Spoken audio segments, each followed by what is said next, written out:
जय श्री कृष्णा। भरत जी कह रहे हैं, साधुओं की सभा में गुरुजी और स्वामी के समीप इस पवित्र तीर्थ स्थान में मैं सत्य भाव से कहता हूँ, यह प्रेम है या छल कपट, झूठ है या सच, इसे सर्वज्ञ मुनि वशिष्ठ जी और अंतर्यामी श्री रघुनाथ जी जानते हैं।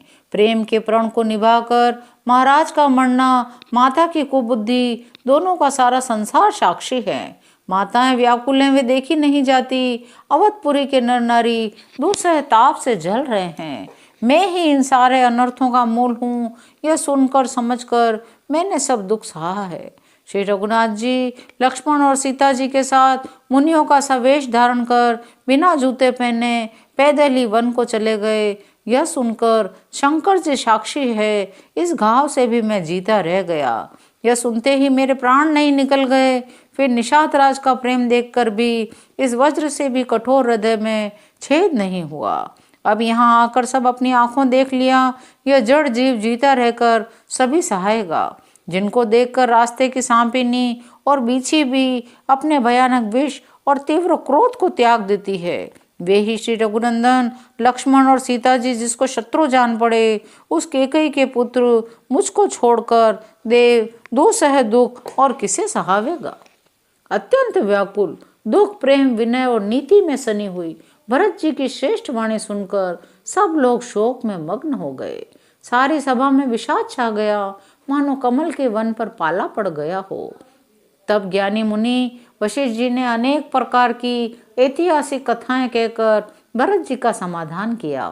फिर सूर्यकुल रूपी कुमुद वन के प्रफुल्लित करने वाले चंद्रमा श्री रघुनंदन उचित वचन बोले, हे तात, तुम अपने हृदय में व्यर्थ ग्लानि करते हो। जीव की गति को ईश्वर के अधीन जानो। मेरे मत में भूत, भविष्य, वर्तमान, स्वर्ग, पृथ्वी और पाताल सब पुण्यात्मा पुरुष तुमसे नीचे हैं। हृदय में भी तुम पर कटुलता का आरोप करने से यह लोक बिगड़ जाता है, परलोक भी नष्ट हो जाता है। माता केकई को तो वे ही मूर्ख दोष देते हैं जिन्होंने गुरु और साधुओं की सभा का सेवन नहीं किया। हे भरत, तुम्हारा नाम स्मरण करते ही सब पाप, प्रपंच, अज्ञान, समस्त अमंगलों के समूह मिट जाएंगे। इस लोक में सुंदर यश और परलोक में सुख प्राप्त होगा। भरत, मैं स्वभाव से ही सत्य कहता हूँ, शिवजी साक्षी हैं, यह पृथ्वी तुम्हारी ही रखी रह रही है। हे तात, तुम व्यर्थ के कुतर्क न करो। वैर और प्रेम छिपाए नहीं छिपते। पक्षी और पशु मुनियों के पास बेधड़क चले जाते हैं, पर हिंसा करने वाले बदिकों को देखते ही भाग जाते हैं। मित्र और शत्रु को तो पशु और पक्षी भी पहचानते हैं, फिर मनुष्य शरीर तो गुण और ज्ञान का भंडार है। हे तात, मैं तुम्हें अच्छी तरह जानता हूँ, जीव में बड़ा असमंजस है। राजा ने मुझे त्याग कर सत्य को रखा, प्रेम प्रण के लिए शरीर छोड़ दिया। उनके वचन को मिटते हुए मन में सोच होता है, उससे भी बढ़कर तुम्हारा संकोच है। उस पर गुरुजी ने मुझे आज्ञा दी है, इसलिए अब तुम जो कुछ कहो अवश्य ही मैं वही करना चाहता हूँ। तुम मन को प्रसन्न कर, संकोच को त्याग कर जो कुछ कहो मैं आज वही करूँ। सत्य प्रतिज्ञ रघुकुल श्रेष्ठ श्री राम जी का यह वचन सुनकर सारा समाज सुखी हो गया। देवगणों सहित देवराज इंद्र भयभीत होकर सोचने लगे, अब बना बनाया काम बिगड़ना ही चाहता है। तब वे मन ही मन श्री राम जी की शरण में गए, आपस में विचार कर कहने लगे, श्री रघुनाथ जी तो भक्त की भक्ति के वश में हैं। अम्बरीश और दुर्वासा की घटना याद करके देवता और इंद्र बिल्कुल ही निराश हो गए। पहले देवताओं ने बहुत समय तक दुख सहे, तब भक्त प्रहलाद ने ही नरसिंह भगवान को प्रकट किया था। सब देवता परस्पर कानों से लग लग कर सिर धुन कर कहते हैं, अब इस बार देवताओं का काम भरत जी के हाथ में है। हे देवताओं, और कोई उपाय दिखाई नहीं देता। श्री राम जी अपने श्रेष्ठ सेवकों की सेवा को ही मानते हैं। जो कोई भक्त उनकी सेवा करता है उस पर वे बहुत जल्दी प्रसन्न हो जाते हैं। अतएव अपने गुण और शील से श्री राम जी को वश में करने वाले भरत जी का ही सब लोग अपने अपने हृदय में प्रेम सहित स्मरण करो। देवताओं का मत सुनकर देव गुरु बृहस्पति जी ने कहा, अच्छा विचार किया, तुम्हारे बड़े भाग्य हैं। भरत जी के चरणों का प्रेम जगत में समस्त शुभ मंगलों का मूल है। सीतानाथ श्री राम जी के सेवक की सेवा सैकड़ों कामधेनु के समान है। तुम्हारे मन में भरत जी की भक्ति आई है तो अब सोच छोड़ दो, विधाता ने बात बना दी। हे देवराज, भरत जी का प्रभाव तो देखो। श्री रघुनाथ जी सहज स्वभाव से ही उनके पूर्ण रूप से वश में हैं। भरत जी को श्री रामचंद्र जी की परछाई जानकर मन स्थिर करो, डर की कोई बात नहीं है। देवगुरु बृहस्पति जी और देवताओं की सम्मति पाकर उनका सोच सुनकर अंतर्यामी प्रभु श्री राम जी को संकोच हुआ। भरत जी ने अपने मन में सब बोझा अपने ही सिर जाना और वे हृदय में अनेकों प्रकार के विचार करने लगे।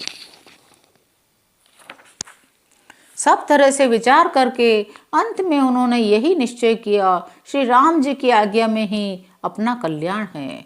उन्होंने अपना प्रण छोड़कर मेरा प्रण रखा, यह कुछ कम कृपा और स्नेह नहीं है। श्री जानकीनाथ जी ने सब प्रकार से मुझ पर अत्यंत अपार अनुग्रह किया। तदनंतर भरत जी दोनों कर कमलों को जोड़कर प्रणाम करके बोले, हे स्वामी, हे कृपा के समुद्र, हे अंतर्यामी, मैं अब अधिक क्या कहूँ। गुरु महाराज को प्रसन्न और स्वामी को अनुकूल जानकर मेरे मलिन मन की कल्पित पीड़ा मिट गई।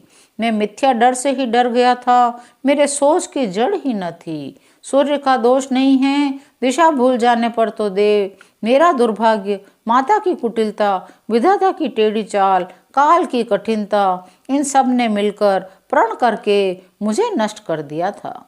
परंतु शरणागत के रक्षक आपने अपना प्रण निभाया और मुझे बचा लिया। यह आपकी कोई नई रीति नहीं है, यह लोक और वेदों में प्रकट है, छिपी नहीं है। सारा जगत बुरा करने वाला हो, किंतु हे स्वामी, केवल एक आप ही भले करने वाले हों तो फिर कहिए किसकी भलाई से भला हो सकता है। आपका स्वभाव कल्प वृक्ष के समान है, वह न कभी किसी के अनुकूल है न प्रतिकूल ही। उस वृक्ष को पहचान कर जो उसके पास जाए तो उसकी छाया ही सारी चिंताओं का नाश करने वाली है। राजा रंक भले बुरे जगत में सभी उससे मांगते ही मनचाही वस्तु पाते हैं। गुरु और स्वामी का सब प्रकार से स्नेह देखकर मेरा शोभ मिट गया, मन में कुछ भी संदेह नहीं रहा। हे दया की खान, अब वही कीजिए जिससे दास के लिए प्रभु के चित्त में शोभ न हो, किसी प्रकार का विचार न हो।